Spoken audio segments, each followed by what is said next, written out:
EDJ-FM, bonjour Vicky Varroquier. Bonjour. Depuis le début de la semaine, l'attention du monde se tourne vers l'Azerbaïdjan car c'est à Bakou que vient de débuter la COP29. C'est la conférence des Nations Unies sur le climat. Cette édition est marquée par une intensification des appels à l'action, mais également par l'absence de certains dirigeants ou encore les élections américaines. Durant ces 2 semaines de discussion, les délégués de plusieurs pays tenteront principalement de fixer un objectif de financement des pays développés vers les pays vulnérables. On en parle avec notre invité du jour, Juliette Chenel-Leroux, chef de liste de l'opposition des écologistes. Bonjour Juliette Chenel-Leroux. Bonjour. Ça fait bientôt 10 ans que l'accord de Paris a été signé durant la COP21. On sait que son objectif principal concernait le changement climatique. Avez-vous constaté une avancée ou un changement depuis les différents rendez-vous annuels ? Alors en 2015, quand il y a eu la COP21, il y a eu un grand enthousiasme international puisque une grande majorité de pays l'a signé, avec des engagements de rester en dessous des 1,5 degrés d'augmentation de température. C'est une mesure qui est prise depuis les débuts de l'industrialisation.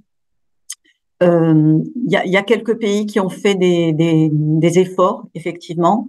Ce qui n'a pas été fait depuis et que l'on voit de nouvelles COP en COP, c'est l'effort financier pour aider les pays les moins favorisés à pouvoir atteindre eux-mêmes leurs objectifs.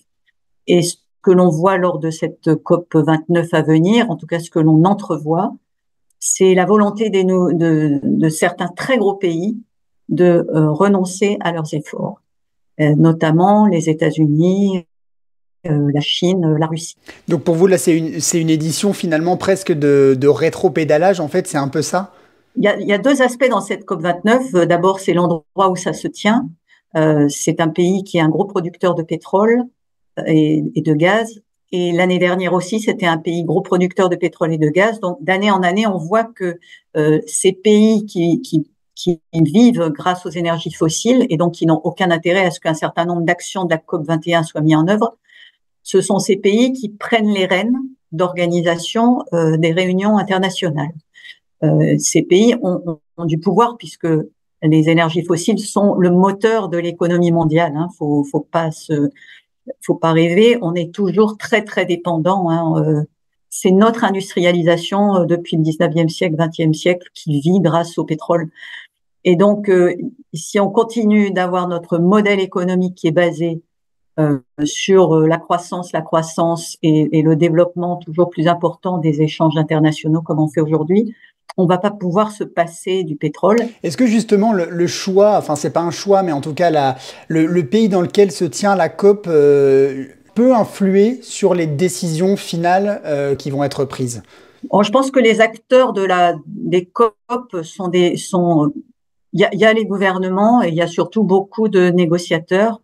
En fait, sur le fond de la négociation, ça n'a pas grande importance quel pays est l'organisateur, puisque les rapports du GIEC sont faits sur toutes les recherches scientifiques accumulées jusqu'à présent. Ce sont des rapports qu'on peut dire objectifs, puisqu'ils sont basés sur des analyses de scientifiques. Les négociations sont menées par des représentants de chaque pays qui ont chacune leurs intérêts. De nombreux chefs d'État sont absents durant cette COP29. C'est le cas du président Emmanuel Macron. Il a prétexté des tensions diplomatiques entre la France et l'Azerbaïdjan au sujet de l'Arménie. Qu'est-ce que cela peut traduire concrètement ? Est-ce que leur absence peut avoir un impact ? L'absence de ces gouvernements, pour moi, est un signe important que l'on ne donne pas un blanc-seing à l'Azerbaïdjan. On ne dise pas, on va faire une grand-messe, on va se serrer la main, surtout qu'on connaît notre président de la République, il a souvent tendance à embrasser les gens de façon extrêmement chaleureuse. Et ça nous serait très désagréable de le voir embrasser de façon chaleureuse le président de l'Azerbaïdjan pour tout ce qui se passe dans son pays, puisque c'est un pays qui met en prison les journalistes, qui met en prison la parole libre. Mais pour les négociateurs, les négociateurs représentent leur gouvernement, donc ça va pas changer les résultats de la négociation. Quel bilan, on va dire, un peu en amont, on pourrait dresser là des discussions qui ont pu déjà avoir eu lieu et puis de la suite qui se profile ?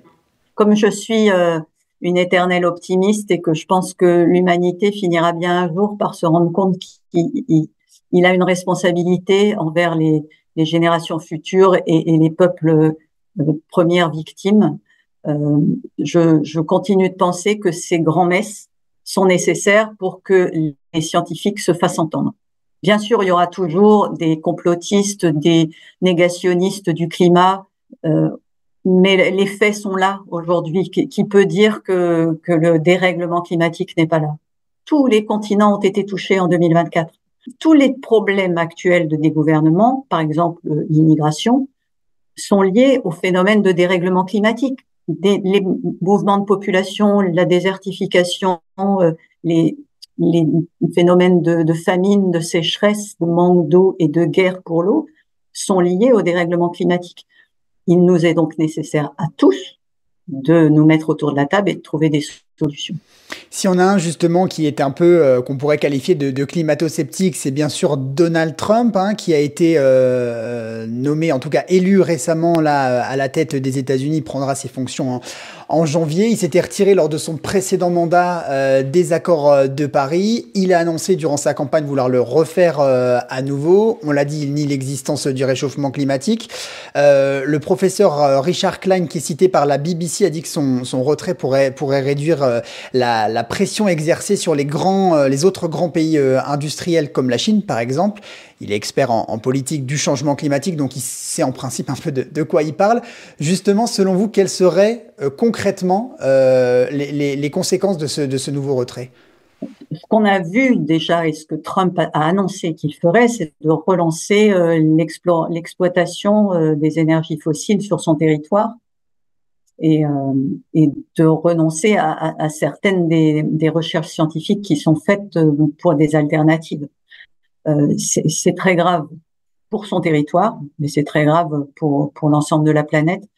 On peut espérer, connaissant la démocratie américaine, qu'il restera encore des contre-pouvoirs pour freiner cette mauvaise énergie. On peut aussi se dire que Elon Musk, étant le promoteur des véhicules électriques, pourra peut-être agir juste sur l'aspect motorisation. En France, on a cette démocratie qui fonctionne. En Europe, il y a encore beaucoup de pays qui fonctionnent bien dans ce sens-là. Mais il suffit d'un gouverneur d'une province, d'un État qui lâche prise.